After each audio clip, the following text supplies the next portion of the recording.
Assalamualaikum warahmatullahi wabarakatuh.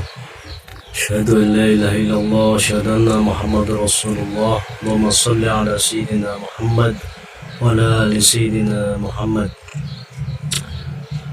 Para saudaraku semua, hasil dari tes DNA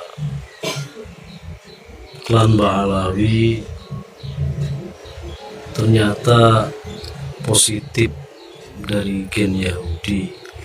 Untuk lebih jelasnya, inilah keterangan penjelasan dari Kiai Haji Nur Ikhya. Monggo kita simak. Oke, selamat menyaksikan. Assalamualaikum warahmatullahi wabarakatuh. Bismillah, alhamdulillah, wassalatu wassalamu ala rasulillah Muhammad ibn Abdullah wa ala alihi wa sahbihi wa mawalah, amma ba'd.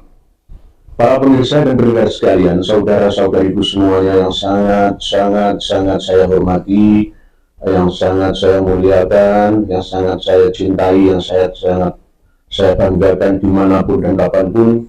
Semoga semuanya senantiasa dirahmati, diberkahi, diberikan kebahagiaan, ketenangan, kedamaian oleh Allah Subhanahu wa Ta'ala.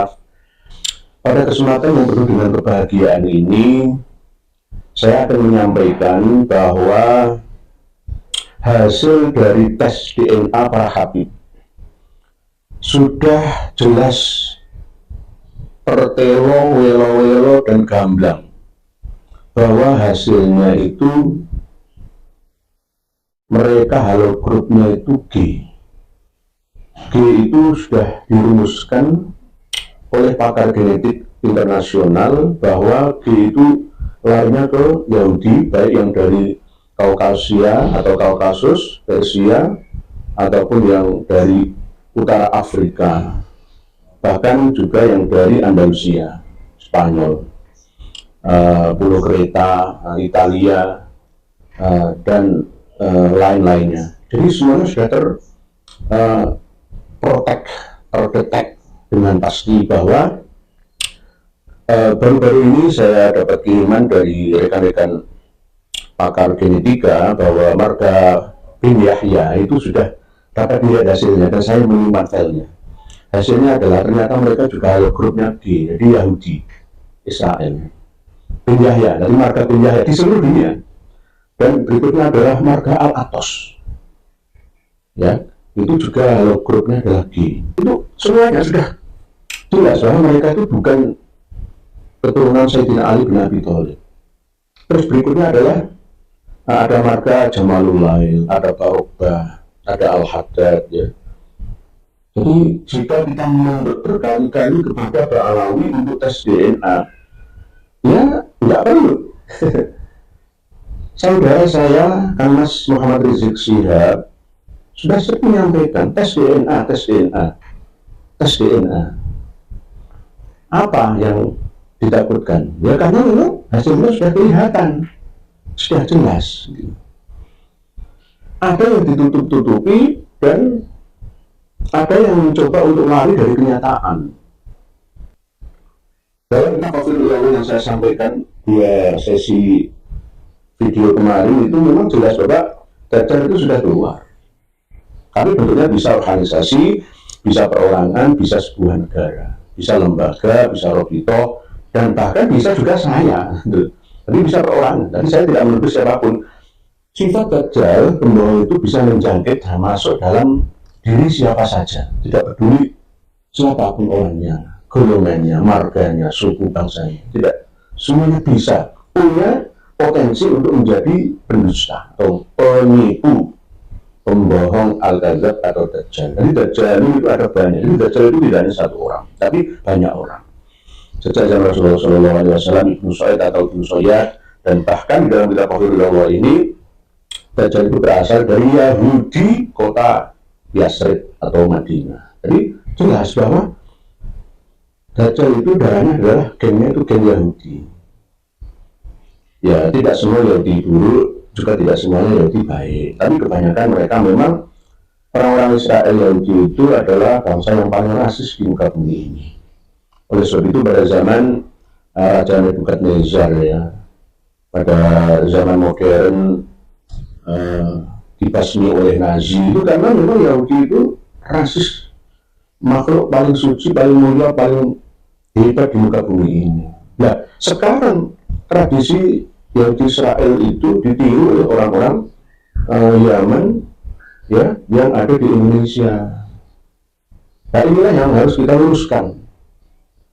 Kita arahkan mereka untuk menjadi manusia biasa, saling menghargai satu sama lainnya tanpa kasta, hanya tetap berlomba-lomba menjadi yang terbaik di antara umat manusia. Semua manusia adalah ahsanul taqwim. Manusia adalah makhluk paling sempurna di antara makhluk-makhluk yang lain. Tapi jika dibandingkan dengan manusia satu sama lain, ya sama-sama. Tergantung perlombaan musyafaah atau musyawarah dalam kebaikan, dalam ketakwaan, dalam ampunan Allah, mengejar kebahagiaan surganya di dunia sampai di akhiratnya. Wasari'u ila magfiratin min rabbikum wa jannah.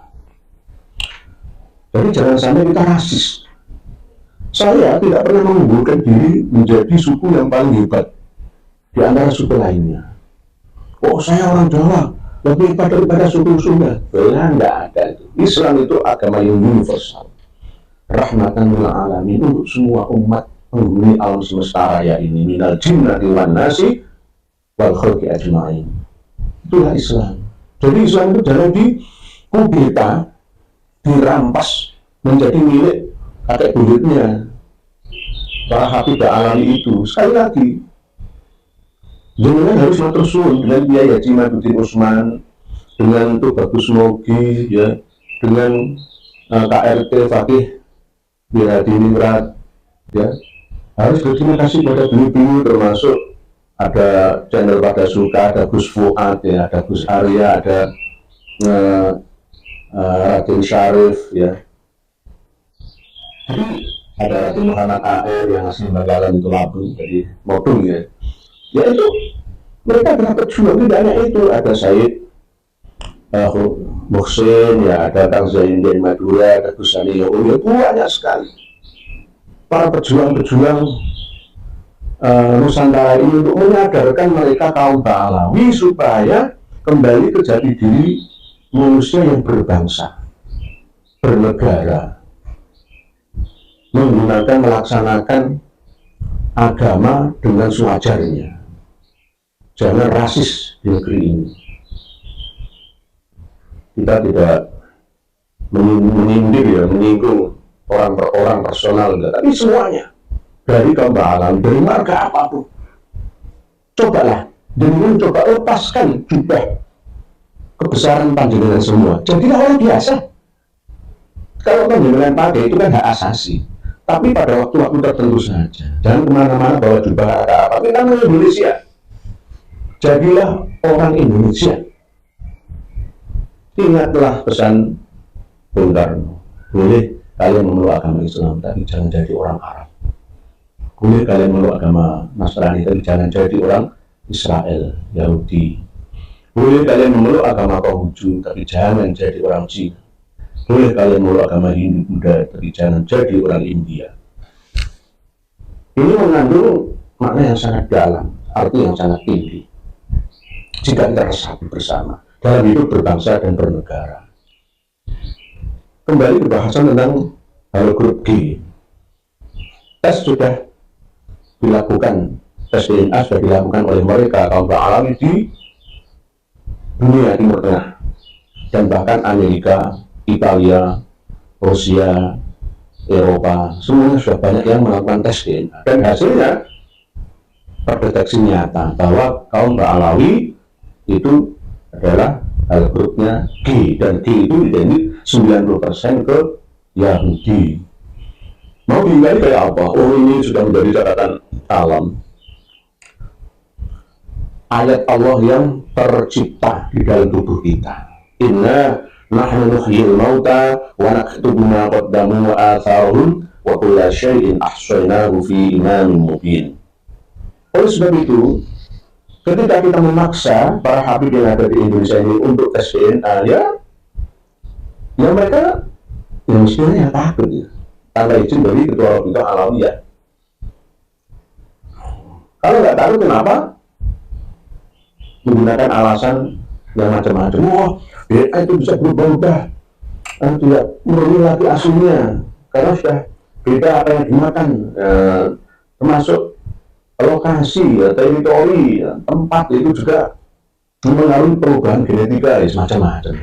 Nggak usah bantah kayak gitu. Ahlinya itu sudah memetakan, merumuskan ya, dengan kode-kode tertentu sudah jelas. Sama dengan ilmu pasti ilmu komputer gitu. Ya. Ilmu komputer sudah ada ahlinya, nggak perlu kita sanksikan hasilnya. Ilmu